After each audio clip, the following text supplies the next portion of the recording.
А вы знали, что некоторые медицинские открытия произошли случайно?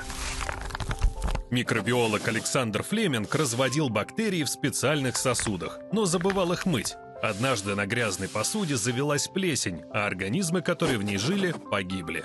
Так открыли пенициллин, первый антибиотик.